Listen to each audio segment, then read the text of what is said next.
Yang pertama pimpinan, saya ingin menyampaikan apa yang tadi disampaikan menyangkut anggaran. Rasanya sih curhat sih enggak. Cuman saya ingin mengatakan aja bahwa apapun diputuskan oleh pemerintah, karena membahas anggaran ini kan eksekutif dan legislatif. Karena kami berpandangan bahwa mitra kerja kami adalah Komisi 6, dan setiap rapat nanti Komisi 6 akan mengejar kami terkait dengan KPI. Karena itu saya stressing bahwa berapapun dikasih nggak ada masalah. Tapi tolong dicatat dalam kesimpulan bahwa kami tidak mengiyakan RKP 1.850 triliun. Kenapa? Karena itu terkait dengan pertanggungjawaban nanti untuk Komisi 6 menghajar Kementerian Investasi. Jadi saya sudah memasang blok duluan, mau dikasih berapapun nggak apa-apa. Karena kami Kementerian Investasi nggak punya domain untuk menolak atau mengapa, enggak. Cuman maksud saya adalah harus berimbang antara fasilitas yang dikasih dan tanggung jawab, itu aja kok. Mau diturunkan juga nggak apa-apa, turunkan lagi targetnya. Jadi kalau saya prinsipnya itu, bahwa kemudian nanti apakah karena ke penilaian dari Ibu Menteri bahwa kepemimpinan kami di sini, saya pikirkan saya harus berpikir yang terjelek. Karena masa bakti Kementerian Investasi ini kan 2024 Oktober berakhir. Jadi saya tidak mau meninggalkan legasi juga yang seolah-olah menteri berikutnya itu mendapatkan hal yang tidak pas untuk kemudian saya memperjuangkan. Itu aja kok prinsipnya Pak Ketua. Jadi yang penting masukkan di kesimpulan dulu bahwa kami menerima nggak ada masalah. Jadi sifatnya menambah bebannya dinaikkan, berkurang, ya bebannya juga dikurangi. Itu aja kok, nggak ada hal yang berat di situ. Yang kedua, menyangkut dengan pertanyaan dari teman-teman saya yang terhormat, Pak Haris, Pak Dedi, dan hampir semua terkait dengan Starlink dulu, Starlink, Elon Musk. Saya boleh jujur ya di ruangan ini, saya tidak menghandle langsung ini Starlink.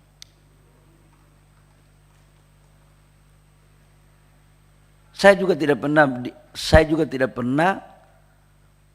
tim saya juga tidak pernah, tim pernah, kalian pernah? Enggak pernah untuk melakukan pembahasan teknis terkait dengan Starlink. Oke, saya jujur ini. Starlink ini investasinya menurut data OSS, Pak Dedi, supaya jangan ada dusta antara kita. Starlink itu investasinya 30 miliar. 30 miliar rupiah nih. Ini menurut data OSS ya. Ini menurut data OSS ya. Tenaga kerjanya 3 orang yang terdaftar. Selain dari data yang kami punya, saya nggak bisa memberikan penjelasan tambahan. Karena saya takut memberikan penjelasan tambahan yang pada akhirnya kemudian melahirkan multi interpretasi. Tetapi karena ini adalah investasi, juga merupakan bagian tanggung jawab kami untuk menjelaskan kepada Bapak Ibu yang mulia pada hari ini. Prinsipnya adalah selama tidak menyalahi aturan dan itu dibuka sesuai dengan aturan, maka kami akan melakukan proses. Tapi kalau ditanya kenapa dan bagaimana, itu posisi kami karena jujur kami tidak pernah membahas hal ini secara teknis. Jadi kami tidak tahu, tidak terlibat. Saran saya, coba tolong tanyakan kepada yang terlibat saja. Jadi tapi saya, Pak Dedi lebih tahu daripada saya. Saya juga karena lewat OSS aja, jadi OSS itu kan siapapun di belakang di ruangan sendiri pun bisa langsung masukkan data itu ke OSS. Karena izinnya sekarang kan tidak perlu ketemu Menteri Investasi juga keluar kok, selama memenuhi aturan. Ya Pak Dedi jangan sampai sudah tahu pura-pura tidak tahu, kan nggak bagus juga. Saya nggak tahu Pak Menteri, jujur.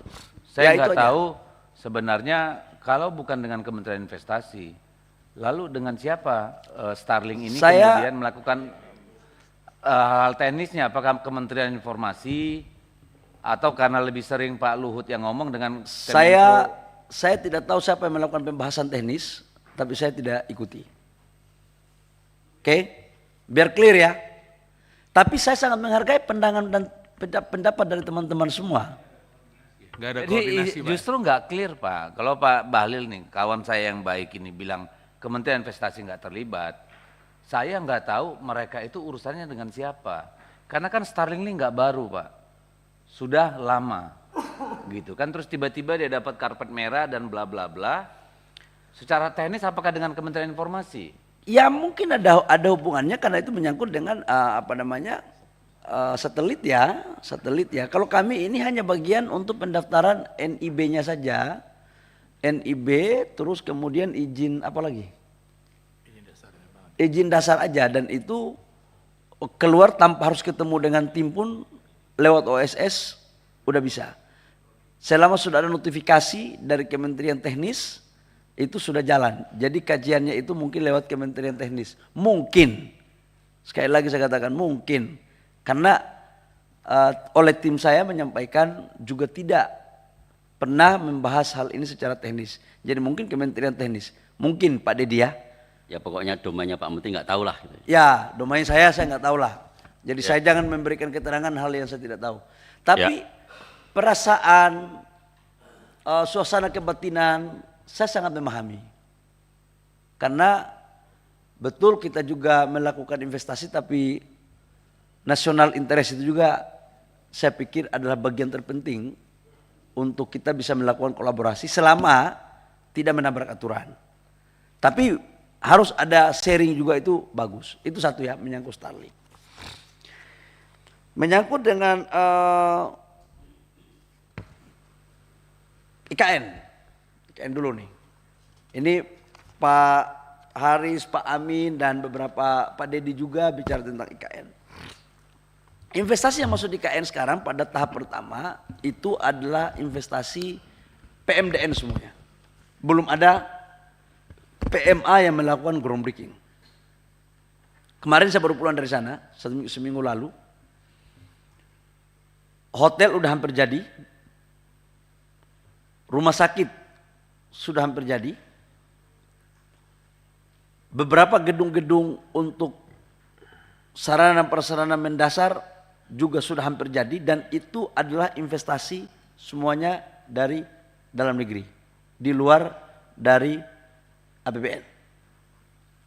Kalau ditanya kenapa belum ada investasi asing, desain kita itu adalah klaster pertama ini selesai, yang disebut dengan apa, jalan utama ya, lingkaran 1 sudah selesai, baru masuk investasi asingnya itu di lingkaran kedua, tahap kedua. Nah sekarang mereka belum bisa lakukan, kenapa? Karena infrastruktur untuk masuk di klaster pertama ini belum selesai 100%. Dan sekarang masih kita lakukan percepatan. Kemarin kami juga melakukan groundbreaking beberapa pembangunan sekolah. R&I dari Bakri Group dengan Pertamina juga lagi proses pembangunannya. Jadi kalau ditanya apakah investasi di IKN itu ada atau tidak, ada semuanya dari PMDN untuk sementara. Aslinya kapan? Mereka sudah melakukan komunikasi dengan kita kapan mereka bisa memulai. Tapi kita katakan bahwa setelah tanggal 17 Agustus baru kita lihat, karena infrastruktur mereka di klaster kedua itu baru bisa clearkan, baru bisa clear. Itu menyangkut dengan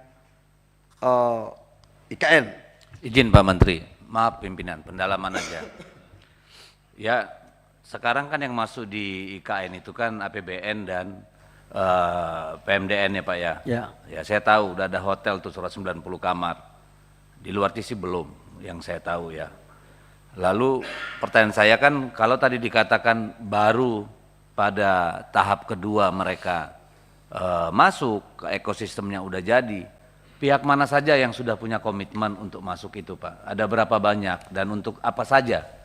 Kalau memang tadi kan ceritanya kan oke, ekosistem tahap pertama intinya kita bangun, lalu kemudian investor tadi berniat untuk masuk. Nah pertanyaan saya itu seberapa besar dan apa saja yang mereka akan invest di situ, dan apakah sudah ada perjanjian atau kontrak atau MOU atau apa gitu Pak? Baik, izin Ketua, dengan tidak mengurangi rasa hormat saya kepada Pak Dedi, agar lebih detail penjelasannya mungkin kami laporkan secara tertulis. mana perusahaan-perusahaan yang sudah membangun MOU, membangun kesepakatan dan kapan. Agar saya tidak salah dalam ngomong karena tadi saya tidak menyiapkan data itu, karena materi rapat kita lebih mengarah kepada anggaran, jadi mohon maaf. Tapi untuk memenuhi kewajiban saya atas pertanyaan Pak Dedi, izinkan saya juga untuk memakai ruang untuk menjawab secara tertulis. Nggak masalah Pak, karena saya tidak menyinggung-nyinggung soal anggaran karena kita udah konsinyering kemarin, jadi no issue di sana.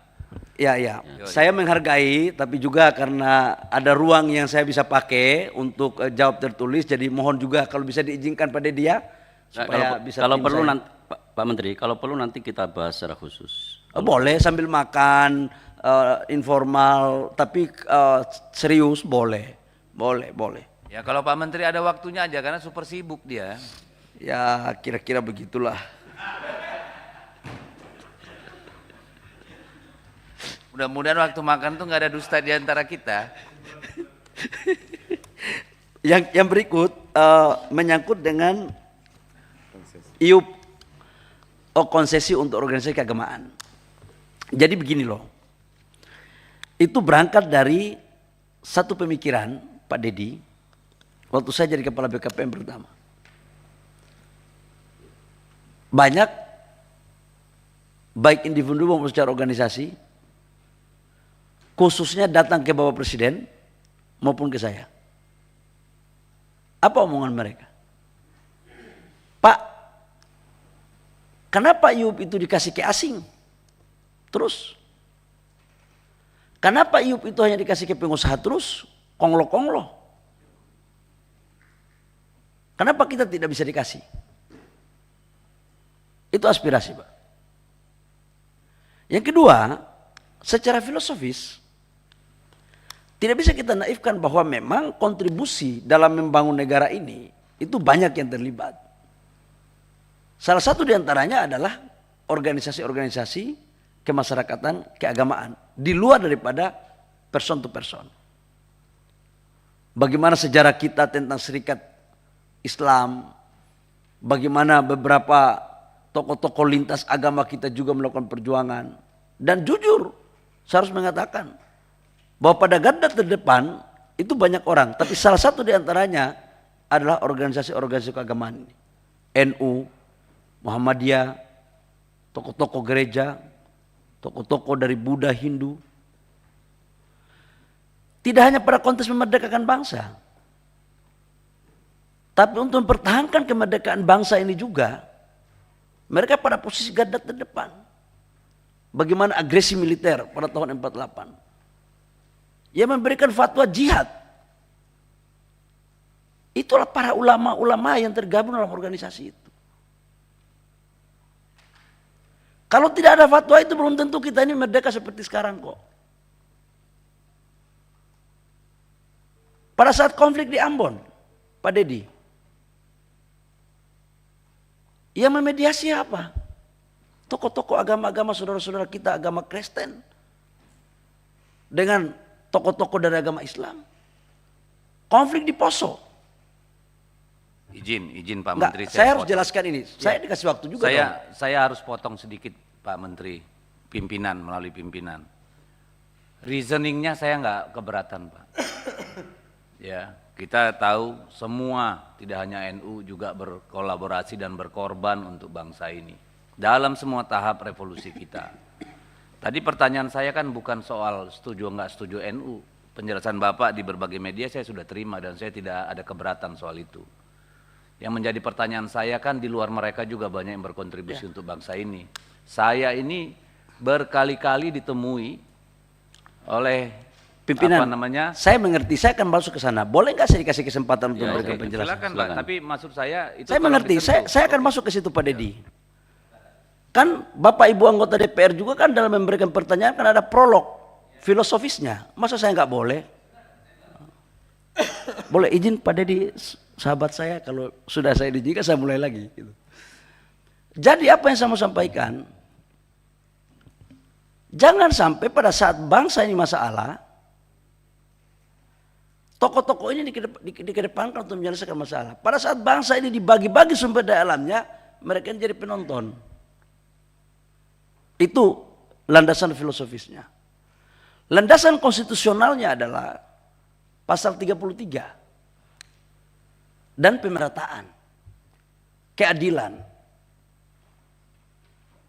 Aspek demokrasinya itu harus ada civil society yang kuat. Dan bangsa ini tidak bisa hanya kita berbicara tentang pertumbuhan ekonomi. Tapi pertumbuhan ekonomi yang kuat juga harus dibarengi dengan pertumbuhan karakter bangsa yang kuat. Dan itulah peran tokoh-tokoh agama. Itu kira-kira. Nah kaitannya dengan itu pasti ada landasan aturannya. Orang banyak mempersoalkan waktu di awal PP ini dibuat ada aturannya enggak? Teman-teman, Bapak Ibu semua yang mulia pasti lebih paham daripada saya tentang undang-undang. Mekanisme proses pembuatan PP itu dilakukan lewat mekanisme rapat koordinasi antar kementerian teknis. Dibahas prosesnya. Setelah itu dirataskan. Baru keputusan di atas itu lahirlah PP. Dan dasar daripada PP sebagai pohon gantungannya itu adalah pada perubahan Undang-Undang Minerba pasal 6 ayat 1 poin J. Nah sekarang pertanyaan, kenapa organisasi kemasyarakatan keagamaan duluan? Kan itu yang menjadi, jadi kita berikan prioritas kepada mereka sebagai awal dulu.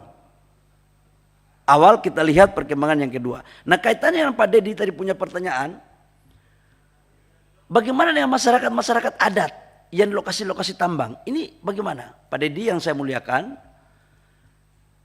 Perpres 70 tentang pencabutan IUP, salah satu diantaranya adalah kita akan memberikan pendistribusian UMKM daerah. IUP ini contoh batubara di Kaltara, nikel di Sulawesi Tengah. Ya kita kasih aja orang-orang daerah situlah. Masa semuanya harus dikuasai oleh orang Jakarta sih? Tapi yang memenuhi syarat.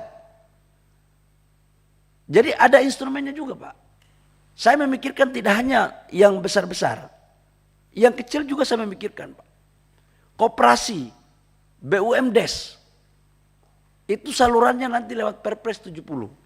Terhadap IUP yang dicabut, kita juga akan memberikan sebagai skala prioritas kepada mereka. Artinya apa? Betul bahwa organisasi kemasyarakatan ini tugasnya bukan cari duit, betul. Tetapi harus kita ingat bahwa organisasi kemasyarakatan ini juga punya badan-badan otonom, punya badan-badan bisnis. Yang kesemuanya ini mereka bisa melakukan kolaborasi untuk saling mensupport. Jadi rasanya sih saya nggak setuju ya kalau pendapat bahwa harus yang memberikan IUP itu harus kepada perusahaan-perusahaan gede. Yang kita kasih ini ke perusahaannya. Contoh NU. NU itu membuat PT. PT yang dibuat oleh NU itulah IUP-nya kita kasih ke mereka. Dan ini sangat selektif, tidak gampang. Sebab apa? IUP itu tidak dapat dipindah tangankan. Kalau dipindah tangankan, jadilah makelar kayak begitu. Kayak tadi, bisa jual beli. Ini nggak bisa Pak. Jadi begitu IUP, dia nggak bisa dipindah tangankan. Kemudian saham pemilik daripada PT itu bisa koperasi daripada organisasi kemasyarakatan itu atau blending dengan orang yang ada dalam organisasi kemasyarakatan itu. Dan organisasi kemasyarakatan sekarang, jangan kita berpersis seperti dulu-dulu. Mereka ini kadernya bagus-bagus kok. Sudah ada juga yang pengusaha-pengusaha gede, ada juga uangnya. Jadi kalau kami berpandangan Pak, selama ini kita lakukan sesuai dengan kaidah norma dan mereka jaga lingkungan, jaga pajak, bayar pajak, kenapa tidak? Berikut juga ada pertanyaan. Loh mereka kan tidak punya spesifikasi di tambang. Bapak Ibu semua, saya ini kan mantan pengusaha tambang lah. Emang saya dari Papua datang langsung jadi pengusaha tambang? Emang saya paham tambang? Enggak. Dapat konsesi, baru kita suruh kontraktor kerja. Freeport juga kan menyuruh kontraktor. Yang penting disitulah kehadiran pemerintah untuk mendampingi mereka dalam rangka mencari partner yang baik, yang tidak dimanfaatkan, tetapi bisa melakukan sharing profit yang baik. Tujuannya apa? Agar organisasi kemasyarakatan ini bisa mendapatkan dana yang independen, halal dan mandiri untuk bisa membiayai program-program mereka tentang pendidikan, kesehatan, sosial dan lain-lain. Saya pikir itu Pak kira-kira garis besarnya. Nanti hal-hal teknisnya nanti pada saat Pak, pertemuan izin kita pimpinan. di rapat informal. Sedikit pimpinan. Silakan. Ini kan sangat penting, Pak. Bapak punya komitmen untuk organisasi di luar organisasi keagamaan juga akan dapat, Pak ya. Sorry, tadi yang itu untuk UMKM. Gini, saya kalau UMKM ini Pak terserah lah, tapi saya nggak terlalu ini kalau UMKM, ujungnya kan nanti pendana juga. Saya bicara tentang organisasi Pak, kelompok masyarakat. Misalnya tadi saya katakan, Legiun Veteran itu sekarang semua hidupnya merana Pak. Saya banyak bertemu mereka. Apakah kelompok seperti ini juga tidak perlu kita perhatikan? Khusus di Kalimantan misalnya, itu masyarakat yang berkorban ketika konfrontasi dengan Malaysia. Kalau saya ke dapil, kalau saya ketemu, pasti mereka mempertanyakan juga. Negara tidak pernah lagi memberikan kepada mereka insentif bulanan atau apapun. Padahal mereka sudah tua-tua. Ini kan kelompok masyarakat yang kalau mengikut apa yang Bapak tadi katakan, berjuang untuk republik ini mempertaruhkan nyawanya. Lalu yang ketiga, masyarakat adat Pak. Di Kalimantan itu Pak, sampai desa-desa itu punya yang namanya lembaga adat Dayak. Misalnya, ada Dewan Adat Dayak di setiap kabupaten kota maupun provinsi. Nah ini kan sebenarnya pemilik langsung dari kekayaan alam kita itu. Ini bagaimana Pak? Karena kalau larinya ke UMKM lagi, mohon maaf Pak, bukan saya prejudice Pak ya, kita sudah mengalami. Apakah itu koperasi, UMKM, ujung-ujungnya di belakang kan bohir juga Pak, larinya ya. Nah ini gimana Pak? Saya butuh, karena mereka bertanya, ketika saya kundapil mereka tanya, Pak itu ormas keagamaan kami ini gimana gitu, Dewan Adat Dayak yang APBD-nya nggak ada, ya kan mereka juga perlu mempertahankan, melestarikan budayanya Pak. Karena kalau di sana itu ada masalah, mereka nggak ke polisi Pak, tapi ke Dewan Adat. Nah ini gimana memperlakukan mereka gitu, kan ini nanti takut saya menimbulkan kecemburuan sosial. Di daerah mereka ada NU mendapat konsesi, mereka di pinggiran hanya nonton Pak. Nanti kan ini jadi potensi konflik. Itu yang menurut saya perlu dipertimbangkan. Jadi kalau setelah ormas keagamaan, dewan-dewan adat yang ada di tempat-tempat itu sebagai penghasil tambang, bagaimana memperhatikan mereka? Ini cuma CSR. CSR itu pun biasa diambil sama kepala daerah, Pak. Rakyat tuh nggak dapat apa-apa, Pak. Itu yang saya maksud. Makasih. Oke Pak Dedi. Baik. Saya gini, Sedikit pimpinan. sebentar. Jadi mungkin concernnya Pak Dedi tadi itu betul Pak Bahlil. Dicatat saja, pada gilirannya juga menjadi concern kita. Kan kita tadi bilang ada diskresi. Nah, diskresinya tolong diperhatikan dari masyarakat adat atau veteran dan sebagainya. Silakan Pak. Saya mungkin Iya, izin sedikit. menyangkut ini lagi. Yes. Oh, Oke. Jadi Pak Menteri, yang saya persoalkan bukan jasanya NU terhadap Republik ini. Udah jelas kalau itu. Republik ini berdiri atas perjuangan para kiai dan santrinya NU. Sehingga ketika itu kemudian ada bagi-bagi dan mereka dapat, ya, menurut saya masih bisa dimengerti dengan mudah. Pertanyaan saya tadi, apakah benar ini satu diskresi? Dan apakah benar Pak Bahlil punya kewenangan untuk memberikan diskresi ini? Karena kita tahu sebelumnya kan ada pernyataan yang clear bahwa izin tambang tidak boleh dibagikan tapi dilelang. Ini yang pertama. Yang kedua, izin tambang hanya boleh diberikan oleh Kementerian SDM. Nah ini yang menjadi concern saya. Kalau memang ini sesuai kewenangan segala macam, dan memang seperti yang tadi Pak Bahlil katakan, mereka punya lembaga yang mengelola secara profesional, sehingga mereka mendapatkan dana untuk membiayai aktivitas mereka, oh ini tidak ada masalah sama sekali. Terima kasih. ya baik. Silakan. Kalau gini, singkat aja Pak Menteri biar cepat. Singkat aja, diskresinya Pak, kita itu atas arahan, kita godok antara saya sama Menteri SDM, kita lihat inventarisir mana organisasi kemasyarakatan yang menjadi prioritas, kemudian kita laporkan kepada Bapak Presiden. Setelah itu baru diputuskan. Jadi posisinya adalah masih posisi seperti sama. Kalau SDM itu bahan hulunya di atas, IUP-nya baru di kami. Kalau WUPK-nya tetap berkoordinasi dengan Kementerian SDM. Jadi normalnya seperti biasa saja. Jadi nggak ada yang tumpang tindih di sana. Dan apalagi ini kan masuk dalam Satgas. Dan Satgas itu adalah ketuanya saya, kemudian anggotanya Pak Menteri SDM. Kami sama-sama kok memutuskan sama-sama. Baik, Ya, Pak Bahlil, Pak Menteri. baik, makasih. Kita akan bacakan draft kesimpulan. Nanti yang lain-lain perlu pendalaman usulannya Pak Dedi, ya kita ngobrol lah, kita ketemu. Boleh secara serius, boleh FGD yang serius, boleh FGD yang santai juga boleh. Masa sampai akhir periode nggak pernah begitu sih, ya Pak Dedi ya? Nggak pernah makanya. Ya. Pimpinan, tadi pertanyaan saya belum dijawab. Oh, Data halaman 2 sama 3 itu loh Pak, tentang realisasi investasi. Betul. Pak, mohon maaf Pak Amin, mohon maaf. Itu menyangkut dengan halaman 2 dan 3. Pak Amin, mohon maaf, saya lupa tadi. Kalau yang di nomor 1, halaman nomor 2, yang nomor 1, 2, 3, 4 itu adalah RKP. Itu renstra kita sebenarnya itu Pak Iqmal ya. Betul, Pak. Ini renstra kita Pak. Renstra, kemudian di atas renstra itu ada arahan Bapak Presiden. Contoh di 2021 renstra kita itu 858,5 triliun. Target Bapak Presiden 900 triliun. Kita realisasi alhamdulillah mencapai target. Kemudian renstra di 2022 itu 968,4 triliun. Realisasinya 1.200 karena ada target dari Bapak Presiden. Begitupun selanjutnya. Nah sekarang kita